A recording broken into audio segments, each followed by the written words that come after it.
Hey, how's it going, guys? My name is Jackie Fish and welcome back to some more Total War Rise of Mordor. Today we are diving in with a match from the Discord tournament that the ROM team are currently hosting. If you guys want to be a part of the next tournament or any of the future battles that they do over on their Discord, which are hosting an absolute load of them, make sure you do go ahead and join the Discord down below in the description. I'll go ahead and link it for you guys. Also, if you are enjoying this Rise of Mordor gameplay, then make sure you go ahead and drop a like and a comment down below. It really does help out the channel and goes ahead and lets me know that you guys want to see more of these engagements. So today we do have the forces of the Easterlings going up against the forces of Dale, so this should make for a very exciting match. We'll go ahead and run through what the players are bringing and then we'll dive into the battle itself. We can actually probably just go ahead and pause it right now. If you want to skip ahead right to the battle, I'll leave a timestamp down below in the time bar so you guys can just do that. But let's take a look at what the players are bringing. So on the front line for the Dale forces, we do have 4 units of Dale Regimental Cavalry.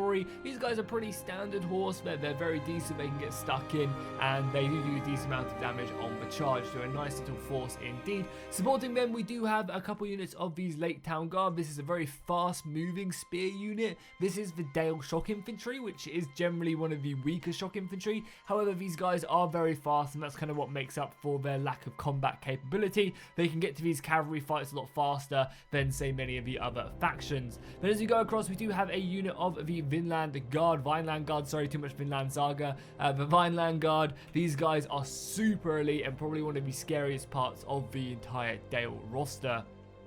On their front line, they do have 4 to 5 units, 4 units of these Dalian swordsmen. Again, a pretty standard sword infantry unit. They'll hold their own against most units and do a decent job in combat. Behind that, though, we do have another unit of Vineland Guard, and then supporting on this flank, we have some more cavalry. And then finally, the elite horses of Dale as well, crafted in their elven armor. Yeah, looking absolutely amazing indeed, able to really get stuck in. Then if we go over to the other side, and we'll go and go in slow-mo now as we look at the forces of Eastlings, we have 3 units of these Lancers on either flank, or 2 units on either flank.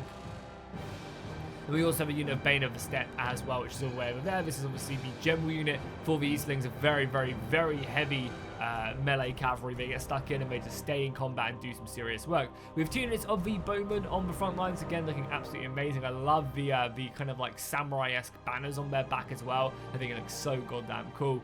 They'll be moving up. We then also have 4 units of the Loke Rim.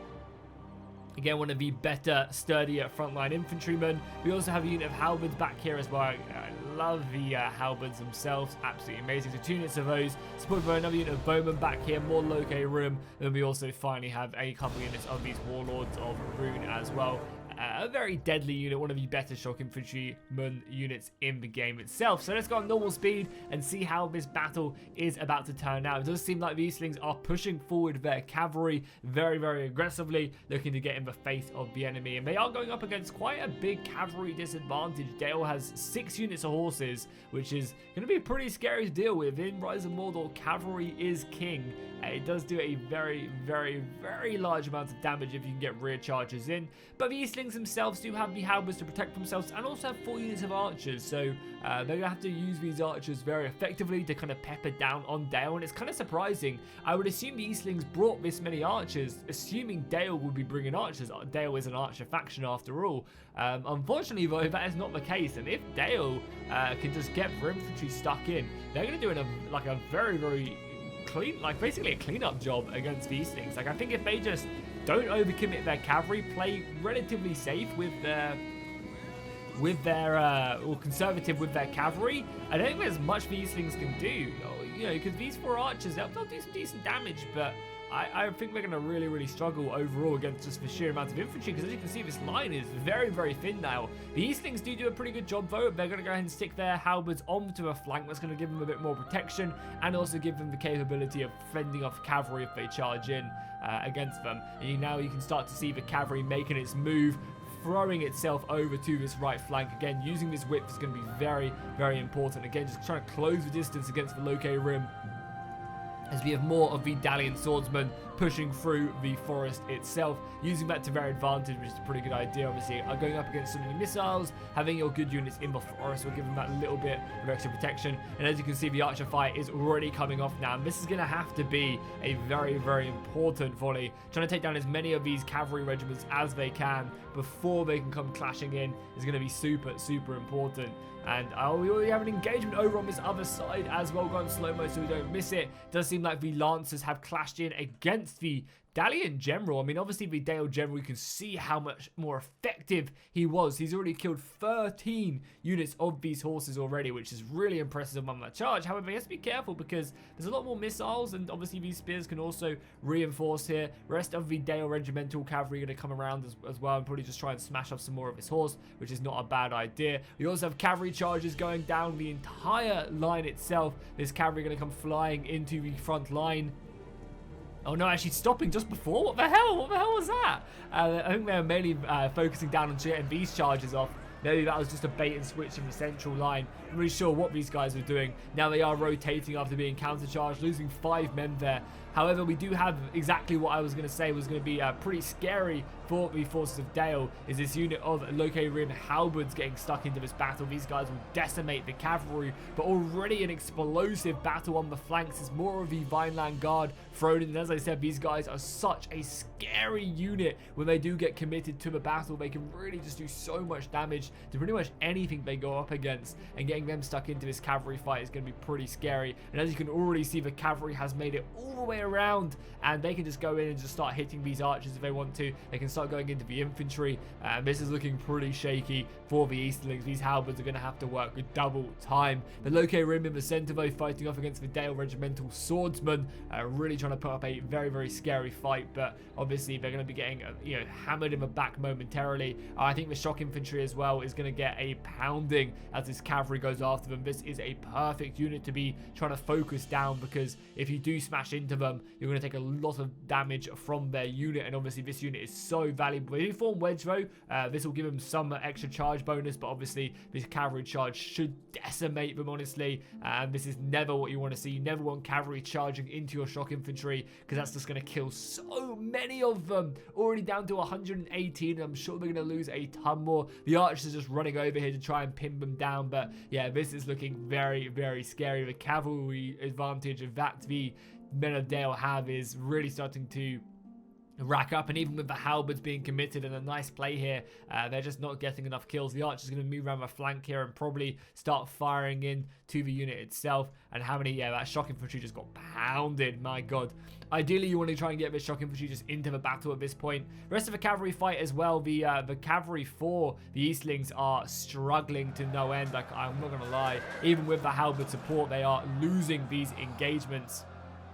As now the Lake Town Guard do turn up as well. As you can see, these Lake Town Guard extremely fast, able to get into these cavalry fights and help out with these engagements, like the Bane of the Steppe, who definitely do put up a very, very admirable fight. So getting more units into that. The cavalry unit coming around as well. This unit is already up to 35 kills and about to rear charge into the halberds. No, going to change their decision? Who are they going to go after? Make a decision, charge someone. We're going to turn around and go after this infantry, taking a volley from the back, but again, going into these guys and just ripping through them. I'm really surprised they didn't decide to go into the back of these halberds, but I guess they don't need to. And I'm also really surprised they're not going just into all these archers either, but I guess they just don't need to. That was a lot of kills on the Loke Rim, and but the Dalian General has been killed. This is going to give the Easterlings that chance they need. Balance power is still really even, and their Loke Rim swordsmen are doing a great job at pinning down the enemy. So there is definitely still hope, even with this cavalry running an absolute muck in the back of the battle line. Already up to 118 kills, and yeah, with the Dale General being killed, that's going to shock them pretty heavily. A beautiful cavalry charge there, just ripping through the Easterlings, who have no real hope at killing them. And this cavalry should be ping-ponging through, hitting the halberds in the back as well. And the halberds are actually starting to rack up some kills. The fact that the Dale player hasn't gone after these guys is starting to give the cavalry fight. You know, after that initial shock of the Lancers smashing into the Easterlings, these halberds are slowly starting to rack up a couple kills. You're up to 43 kills, especially when that's all on cavalry. That's not too bad, and you can see a lot of these Dale Regimental cavalry losing their potency. However, the Eastling general has now been killed as well, being overrun by the Lake Town guards. That's what I said. They're really strong in the situations like this, and you can already start to see the left flank crumbling. So they definitely had a chance there to bring this one back, but losing that general is going to be pretty scary. However, though, if these halberds can just hold the front line, they're going to be able to push back these Vineland guard and the Lake Town guard fairly effectively. You know, obviously, fighting these halberds from the front is going to be nigh impossible. But the cavalry just coming around, focusing down these archers is very, very scary indeed. And I imagine over on this side as well, I mean, yeah, even on this side, they're going to struggle. Even with all the archer fire coming in, racking up some decent kills on the Lake Town guard. Able to move in and hit them. Yeah, this cavalry can just have free reign now, and they're doing exactly that, charging in onto the halberds as well. Luckily, the halberds do get some of their spears down, but they're still going to be very, very ineffective at killing them as long as the cavalry does pull out relatively soon. Obviously, the longer the cavalry stays in, but they were mainly just pinning them in place for the Vinland guard to come in and engage them, and these guys will cut the halberds apart from the back. More cavalry moving in as well, and this is starting to look very, very shaky. However, the right flank has now been won, so this battle is just going to be super close. The right flank has been completely won. I keep on putting the forces of the Eastlings down, but with the support of these halberds, up to 26 kills on them, and the cavalry just holding its own, they're able to start moving in, and these archers can start firing in on these weaker units. And this is where the archers become so goddamn valuable, is when they can start pinning down these units, start shooting the infantry in the back. And as units start to get weaker and weaker, that's when the archers become more and more valuable, because their shots really start to rack up a ton of kills and just decimate what remains of the unit. So this battle was actually super close, and the Warlords of Rune, who took that massive casualty limit at the beginning of the battle, are now starting to move in, and without any generals, you do just start to see the standard infantry starting to fall, and the cavalry moving in. Right now, obviously, the Lancers really want to just engage these Dale Shock Cavalry and protect the archers at all costs. A cavalry charge coming in, but with the support of the Locarian Macemen, they're able to break that regimental unit away, and the cavalry is going to move in now. Obviously, if whoever really wins this cavalry fight is going to be very, very dominant in this battle. Obviously, just pinning it down and keeping it busy. I think if the forces of the Eastlings can keep the cavalry busy, they're going to win this one. The infantry is coming in, but the Loke Rim just showing its class. Obviously, having the Vineland Guard throwing into the back of these guys is going to be pretty scary, but the Warlords immediately change their focus and just hunt down these Vineland Guard.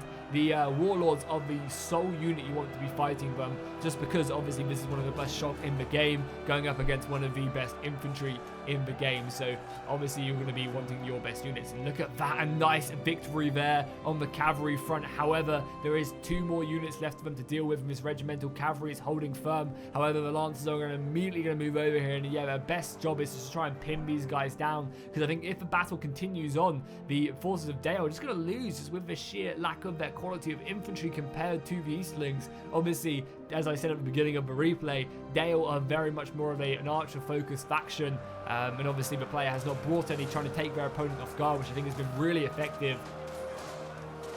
And now these archers for the Eastlings are actually doing a really good job. Yeah, almost 100 kills on both of these guys. That's pretty impressive.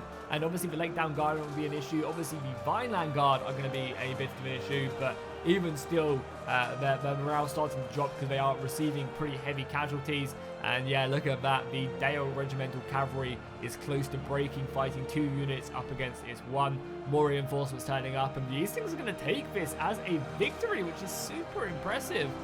Looking at the battle and how much that cavalry got round the back, I honestly thought they didn't have a chance, but the Eastlings proving their worth and showing their quality, and them archers really came in clutch towards the end of the battle. The fire arrows coming in now as well, just trying to break the enemy. A nice little move right there, and that is going to be GG. The Eastlings going to win a pretty, it says Pyrrhic, but a pretty decisive victory, honestly. Super impressive stuff. Also, what's really, really impressive is that the fact that they managed to hold on up against so much cavalry. I was really expecting them just to get overrun.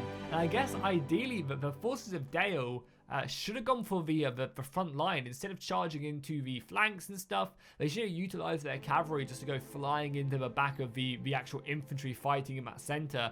because that's where they really lost the battle, unfortunately. And even after killing the Eastling general as well, they still really couldn't just turn that around and push their victory. So massive GG to both the players, completely unexpected. I did not think it was going to go down like that. And if you guys obviously want to be a part of these tournaments in the future, make sure you do go ahead and drop a like and a comment down below. And obviously that doesn't get you into the tournament, but join the Discord. And if you want to see me cover more of the tournament battles, make sure you drop a like and a comment down below. And I'll see you guys in the next one.